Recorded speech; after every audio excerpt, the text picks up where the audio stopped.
RBI புதுசா gold loan ஸ்கீமுக்கு draft guidelines release பண்ணியிருக்காங்க. இது வந்து பேங்க், நான் பேங்கிங் ஃபைனான்ஸ் எல்லாருக்குமே பொருந்தும். இது வந்து தனியாருக்கு பொருந்தாது. நீங்க போய் யாரையா வச்சுட்டு வாங்குறதுக்கெல்லாம் பொருந்தாது. அதனால 9 கைட்லைன் கொடுத்துருக்காங்க. 9 கைட்லைனும் ரொம்ப டஃபா இருக்கு, அல்லது டிரான்ஸ்பரண்டா இருக்கு, அல்லது உங்களுக்கு சாதாரண ஜனங்களுக்கு டக்குன்னு கோல்டு லோன் கொடுத்து உடனே பணத்தை வாங்கிட்டு எங்கேயாவது போய் திருப்பி வித்துட்டு நிறைய சாகசம்லாம் பண்ணிட்டு இருந்தோம். அதெல்லாம் பண்றது ரொம்ப கஷ்டமாயிடும்.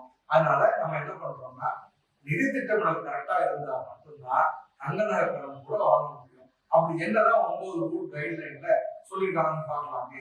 முதல் ரூல் வந்து 75% தான் உங்களுக்கு பணம் தருவாங்க. 1 லட்சம் ரூபாய் நகைன்னா 75% தான், 75,000 தான் தங்க நகைக்கு லோனா கிடைக்கும். அது மட்டும் இல்லாம அது 1 வருஷத்துக்கு வட்டியும் கழிச்சுட்டு தான் கால்குலேட் பண்ணுவாங்க. அதனால அது 68% ஆகிறதுக்கு கூட வாய்ப்பு இருக்குங்க. 2வது ரூல் வந்து ப்ரூஃப் ஆஃப் ஓனர்ஷிப். இதுதாங்க இருக்கிறது ரொம்ப கஷ்டமான வேலை. நகையை வாங்கி போட்டுக்கிட்டோம், அது யாருக்கு சொந்தம்னு இது வரைக்கும் யோசிக்கல. அம்மாவோட நகையை பொண்ணு போட்டாங்க, பொண்ணு நகையை சிஸ்டர் போட்டுக்கிட்டாங்க. இது மாதிரி எத்தனையோ இன்டர்சேஞ்ச் எல்லாம் வீட்டுக்குள்ள பண்ணிக்கிட்டோம். அதெல்லாம் பேங்க்ல பண்ண முடியாது. நீங்க யாரோட நகை, யாரு பில் வச்சிருக்கீங்க, எவ்வளவு நகை வச்சிருக்கீங்க, எங்க வாங்குறீங்க, அதோட பியூரிட்டி என்ன, அதோட டிஸ்கிரிப்ஷன் என்ன, அத்தனையும் காமிச்சு பேங்க்ல கொண்டு போய் கொடுத்து ப்ரூஃப் கிடைச்சப்பறம் தான் லோன் தருவாங்க. இது வீட்டு பார்க்குற மாதிரி உங்களுக்கு ஓனர்ஷிப், இல்லைன்னா சர்டிபிகேட் தவிர பாக்கி எல்லாத்தையும் கொடுக்க வேண்டியிருக்கும். கொடுத்தா லோன் கிடைக்கும். முக்கியமான ஒரு விஷயம் அடுத்தது 3வது ரூல் என்னன்னா, தங்க நகைய வேல்யூ பியூரிட்டி செக் பண்றாங்க. பியூரிட்டி எப்படி செக் பண்றாங்க? பேங்க்ல அதுக்குன்னே ஒரு அப்ரைசர் இருந்து அதோட 22 கேரட்டா 24 கேரட்டா எல்லாத்தையும் தரவா செக் பண்ணிட்டு சர்டிபிகேட் மாதிரி அந்த சர்டிபிகேட் மாதிரி இஷ்யூ பண்ணுவாங்க. அதுல லோன் கொடுக்குறவங்க நகை வைக்கிறவங்க 2 பேரும் சைன் பண்ணி அந்த டாக்குமெண்ட்டை ப்ரிசர்வ் பண்ணி அந்த லோன் பேப்பர் கூட வச்சுக்குவாங்க. கோல்டு லோன் வந்து எலிஜிபிள் ஃபார்ம், அதாவது நகையா இருக்கணும் அல்லது காயினா இருக்கணும். அந்த நகைன்னா ஒரு ஃபினிஷ்டு குட்டா இருக்கணும், பில் இருக்கணும் நேச்சுரலி, அதே மாதிரி பியூரிட்டி இருக்கணும்.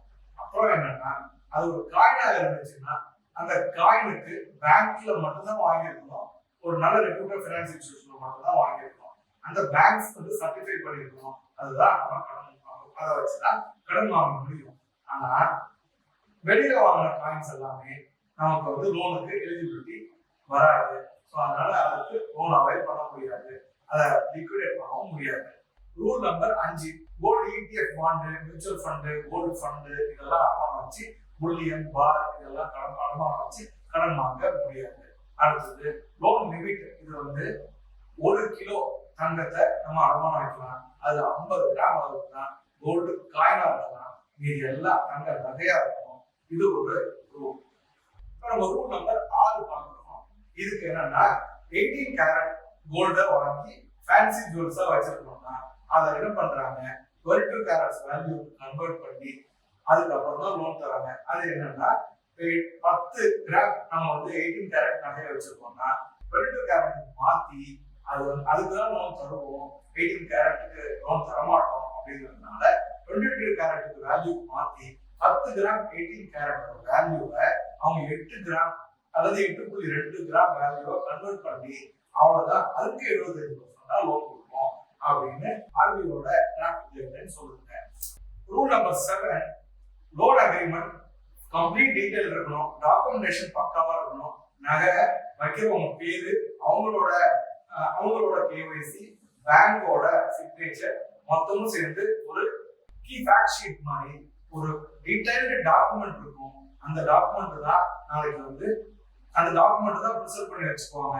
ஸோ நாளைக்கு ரெக்கார்ட் பர்பஸ்க்கு அத்தனையும் டிரான்ஸ்பரண்டா மாறிட்டு இருக்கு. ஸோ அதனால லோன் வந்து கோல்டு லோன் ஒரு பேப்பர் பணம் நகையை கொடுத்துட்டு பணத்தை வாங்கிட்டு ஒரு சின்ன ஷீட்ல கைட்டு போகலாம், அந்த மாதிரி எதுவுமே இருக்காது. ரூல் நம்பர் 8, நகையை முன்னாடி என்ன பண்ணுவோம், பேங்க் மேனேஜர் கொடுத்து பணத்தை கட்டியாச்சுன்னா பேங்க்ல ரசீது கொடுத்தா அவருக்கு கதவை வந்து லாக்கர் வந்து கையில திருப்பி கொடுப்பாரு. அந்த மாதிரி கொடுக்க மாட்டாங்க. 7 நாள் வரைக்கும் அவங்க டைம் எடுத்துக்கலாம். 7 நாள் தாண்டிச்சுன்னா 5000 ரூபாய் அந்த பேங்க் உங்களுக்கு அபராதமா உங்களுக்கு பணம் தரும். ஆனா 7 நாள் வரைக்கும் அவங்களுக்கு லோன் நகை திருப்பி தரதுக்கான அவகாசம் இருக்கு. அதனால உடனே நகையை கொண்டு போய் பணத்தை கட்டிட்டு நகையை எடுத்து வைக்கலாம், வேற எங்கேயாவது வைக்கலாம், வேற எங்கேயாவது அப்படிங்கிற கால்குலேஷன் போட்டு நகையை ரிலீஸ் பண்ண வேண்டாம். முன்கூட்டியே ஒழுங்கா திட்டமிட்டு ஜுவல் லோன் வாங்குறதும் ஜுவல் லோன் ரிலீஸ் பண்றதும் கரெக்டா பண்ணணும். ரூல் நம்பர் 9, இது ரொம்ப ஃபேவரபிளான பாயிண்ட். இவனால சில்வர் ரொம்ப வாங்காம இருந்தோம், கிஃப்ட்டுக்கு மட்டும் தான் சில்வரை வீட்டுல யூஸ் பண்ணிட்டு இருந்தோம், நம்ம அடமானம் வச்சு கடன் வாங்கலாம்.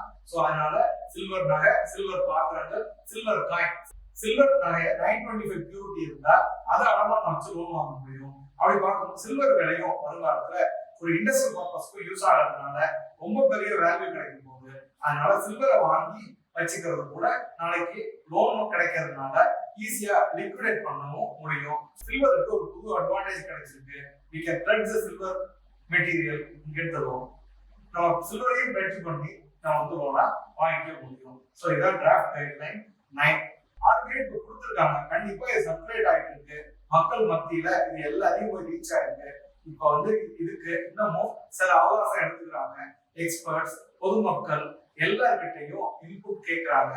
இந்த இன்புட் நாளைக்கு எப்படி இருக்கு அப்படிங்கறத பொறுத்தது சின்ன சின்ன சேஞ்சஸோ அல்லது மேஜரான சேஞ்சஸ் கூட இருக்கலாம், செஞ்சுட்டு மக்களுக்கு சாதகமா அரசாங்கம் முடிவெடுக்கிறதுக்கும் வாய்ப்பு இருக்கு.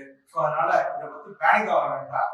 கவர்மெண்ட் மக்களுக்காக தான் கவர்மெண்ட். அதனால ஆர்பிஐ மக்களுக்கு சாதகமா நிறைய முடிவெடுக்க முடியும். ஸோ எல்லாத்தையும் தாண்டி ஏழை மக்களுக்கும் நடுத்தர மக்களுக்கும் கோல்டு லோன் ஒரு 50,000 1 lakh வேணும்னா அவசரமா வச்சு வாங்குறதுனால அந்த அதுக்கு இவ்வளவு ரூல்ஸ் இல்லாம 5 லட்சம் ரூபாய் வரைக்கும் ப்ரூஃப் ஆஃப் ஓனர்ஷிப்லாம் ரொம்ப செக் பண்ணிட்டு இருக்காங்க. ஏன்னா பரம்பரையா நகைய டிரான்ஸ்ஃபர் பண்றாங்க ஃபேமிலி வெல்த்தா. அப்படி பார்க்கும்போது ப்ரூஃப் ஆஃப் ஓனர்ஷிப் இருக்கிறதுக்கான வாய்ப்பு இல்லை. ஸோ சாதாரண எளிய நடுத்தர மக்களுக்கு நம்ம வந்து ப்ரூஃப் ஆஃப் ஓனர்ஷிப் இல்லாம பேங்க் லோன் கொடுக்க முடிஞ்சதுன்னா மக்களுக்கு இதனால பெரிய எந்த பாதிப்பும் இல்லை. கண்டிப்பா அதை விட அதிகமா லோன் வாங்குற அத்தனை பேரும் ஒரு தொழிலதிபரோ அல்லது வசதி வாய்ந்தவங்களோ அதுக்கான ப்ரூஃபையும் நிச்சயமா பராமரிக்கிறது வருங்காலத்துக்கு ரொம்ப நல்லது. ஸோ வருங்காலம் டிரான்ஸ்பரன்சி அண்ட் சிஸ்டம் ப்ராசஸ் ஓரியன்டா இருக்க போகுதுனால ஒரு திட்டமிடல் ப்ராப்பரா இருந்தா எல்லாருக்குமே நல்லது.